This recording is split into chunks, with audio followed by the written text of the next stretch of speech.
Read the question one more time. Make sure I don't get off topic this time. Read one more time. The question? Yeah. Okay. So hip hop reinforces stereotypes about the black community. I feel like that because just listening for somebody that listens to it a lot, like that's pretty much all I listen to. Not just all of it, but like majority of it.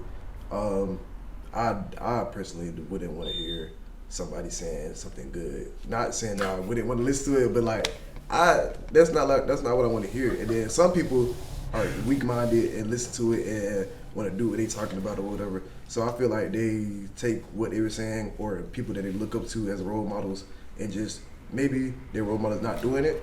Maybe the rapper's not doing it, but you influence somebody else to think it's cool enough to do it and do those things. Interesting.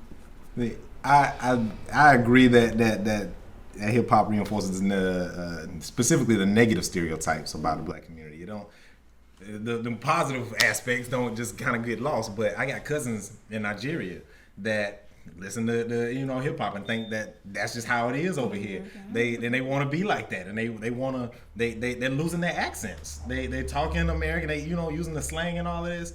And so it definitely influences the minds here, but it has an impact that's global, and it reinforces those stereotypes all around the world. And so you got people that come over here thinking, all right, yeah, I'm gonna get shot when I get over here or whatever, just because that's all you hear. And so it definitely reinforces them negative stereotypes. Wow. Any more agreeers? Let's move to the yeah, because we spoke from the younger perspective, having lived through the 2 Live Crew era, when the rap was being banned, and when everybody was saying that Dolores Tucker wasn't that her name, that was saying that rap was going to ruin society, and look where we are. We lived through it, and we've seen the decline in our community and the influence that it's had on our culture. We've seen it, and we know that it happens. As a teacher, I tell my students all the time, I listen to Rick Ross and I listen to a lot of stuff that is reinforcing negative stereotypes, but the difference is I'm old enough to be able to tell the difference between fact and fiction. And I have something to lose. Clearly, I'm not letting that influence my life to the point that I can't be successful and productive in life. But for a lot of people, entertainment, especially young people, is so influential that it's what they emulate, and they don't even realize that that's what they've started to become. I don't just teach, I work in the alternative school, so I'm working with the population who are trying to live like the rappers that they listen to in class on their earpods and they're supposed to be doing work. They listen to it 24/7. So you can't tell me that anything you hear that much is not going to influence actions that you take and desensitize things that you would have not done had you not been always hearing that message. The disagreeers. Do you want to go or you want? Let me go for you. Okay. Yeah, because I know you got I just like black on black crime. I just don't think it exists. It's an art of entertainment, just like the movies, and we don't compare, white communities to, certain things. So when it comes to the music, I just don't think it's relevant to tie it to black people, because what we do majority tie to black entertainers. Okay. Y'all ready for me? Let's go. 2 things. Number 1, the U.S. government, if you will recall, was trying its best to prosecute Billie Holiday for a song called Strange Fruit, where she talked about black bodies swinging from trees, right? But more importantly, have you listened to country music lately? I ain't. What they doing? They are bashing windows. They are slicing tires. They're sticking their dogs on people. They are beating their wives. They're beating their husbands. And we don't judge the white What you listening community. to? I ain't heard it. You heard it? How about it? So if we're going to say that one genre of music is impacting the black community, we got to look at other genres of music. But again, I just want us to be careful that we're not just singling out the black community, because again, Billie Holiday was singing about something happened to our ancestors, and the government was like, you know what? that. And I think we also shouldn't single out hip hop too, because that dang song that everybody's singing that if you want to leave, baby, go ahead and leave. How is that possible? Yeah, and they're singing it, everybody get that's my song. But we get that one. Black people is how the we question. view white people too. Like you use the example about the Are we going? The movies. Yep, Like keep when rolling. we see white people go into the woods, when a white girl going into the woods, like we associate that with a white stereotype. So, But we're not criminalizing it. that was But our music is criminal. It celebrates the criminal culture. All them RICO No. cases, But God dang it, they criminalizing us for talking about killing. Shoot. I don't think that just because we say that hip hop is negatively or reinforcing stereotypes, that we're saying that that's the only thing that's bad in all genres of music. I don't really care about what's influencing white culture because that don't affect me. I care about what's affecting. It doesn't directly impact me because I don't teach white kids. I don't live in a white community. I'm not white. We're not here with white people, are we? So we're talking about black folks. And so when I'm concerned about what's impacting black folks, hip hop is impacting the black people.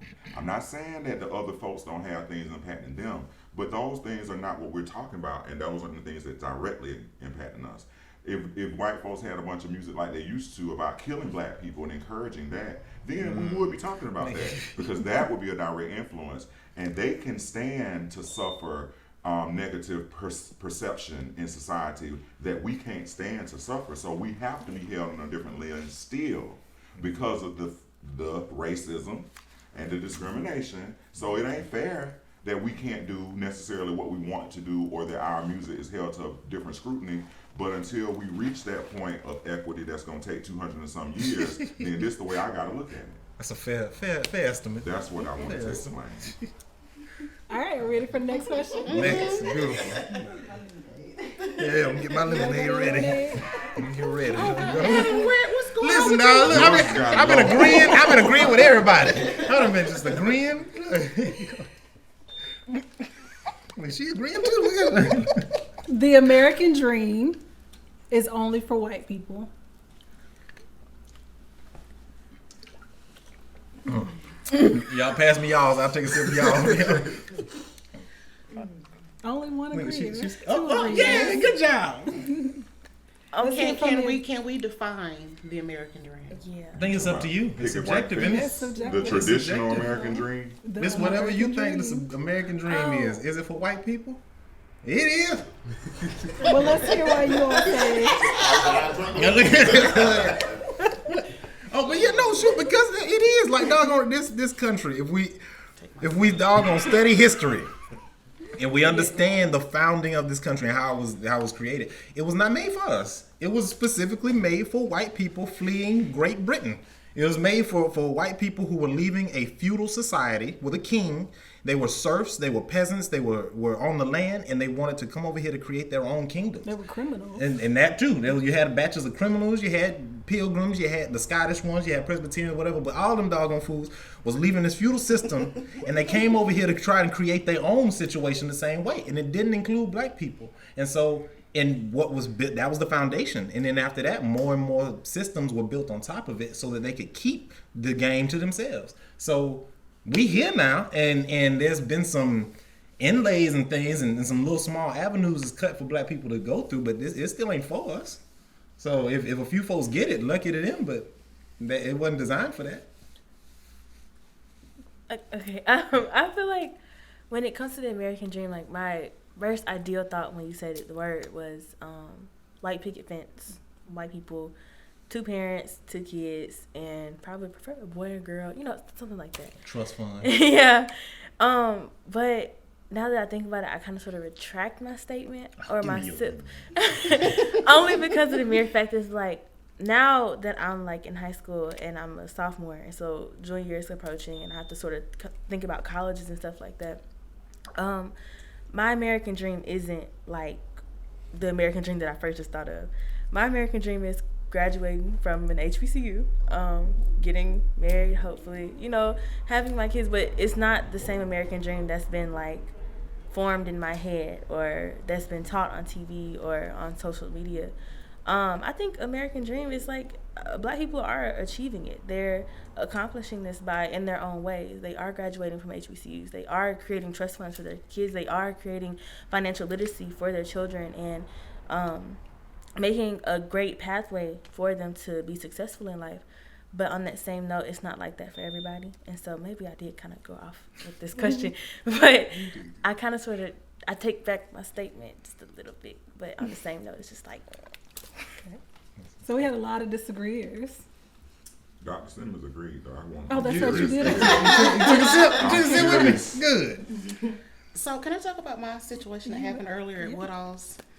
Today? Today, right here in Albany. Black History Month. The Woodall's on North Slack. Oh, okay, because it's important. So there's a black cashier working. He's a black man. And I bought a little can of Pringles and a water, go up to the register to pay, and I'm holding my card out to tap the machine. He was like, "Oh, is that EBT?" Why would you think that this is EBT? Like, what did you see or what did you imagine when that came out of your mouth? And so there are black people who think that the American dream is only for white people. That's why I agree with that. And that we should have EBT. And he was just like, well, why did you get upset? Why did you fix your lips and say it with your whole chest to me? Like, my bank logo was on the front of this card. He was like, it's the back of your card with my name and my number on it. Like, and I was like, so do you think all black women like have EBT? Like, there are folks who need EBT, and I'm a fan of socialism. Hey. Like, if you need assistance, hey, I say it, and it's fine with me. But don't make that assumption. And so I said that again because there are black faces pumping hard in this community for white supremacy, and that was a sheer example of it today, as though I don't have the ability to navigate through education and through a career to have my own bank account, to have money on a card with my name on it. Right. Let's hear from the disagreeers. I'm going to go back to what he was originally saying about choices. So there are avenues, a lot more avenues for black people these days, and so I think it's whatever you want it to be in a dream. I think it's definitely achievable. Will there be roadblocks? Yes, but I think we have to get out of our own way sometimes and get uncomfortable and navigate those things. And I'll go back to us buying our home back in 2012, I think. There was a lot of, oh, you got student loan debt, oh, you got this, so we can't do it. I mean, I've got a bunch of no's. I'm like, ain't no way. We should be able to buy a house now. I mean, this is just crazy. Like, we got a credit score, we got an income. And so what we had to do was just like maneuver around a little bit and find someone who could assist us with purchasing a home. So I say that to say, if we try hard enough, there will be roadblocks. There are some things that we can do to make sure that we can achieve whatever American dream that we want to achieve. All right, we got some more disagreeers. I disagree that the American dream is only for white people. I think a lot of people decide whether or not they want to envision things as traditional or common present day. And I think the way we feel as black people about different subjects show where we are in our progression through our systemic trauma, and individual traumas, whatever they may be. Even when we're similar economic situations and similar ages, and had similar experiences, where we are in that whole healing process kind of influences how we look at things in the world that we all deal with. So for me, the American dream isn't defined by what I was taught to believe it was through media anymore. And that's why I kind of hesitated to sip or not, because I wanted to know, well, are you referring to what we were taught the American dream was, or what it symbolizes and looks like to me now? Because like, even knowing that as a black American born in my generation, I had to get past thinking that every Asian person I saw was going to sound Asian. That was something that's systemic, but it's a stereotype, it's a racism, and I'm black and I got it, and I had to work on that. And I think like getting past that little small thing helps me to formulate a different vision of what the American dream is, because I first have to realize what America looks like. And if I don't see other people than just black and white people as America, then I'm still stuck in the past. That's what's up. With American dream, I don't see them folks. It's just straight up, it's my dream, so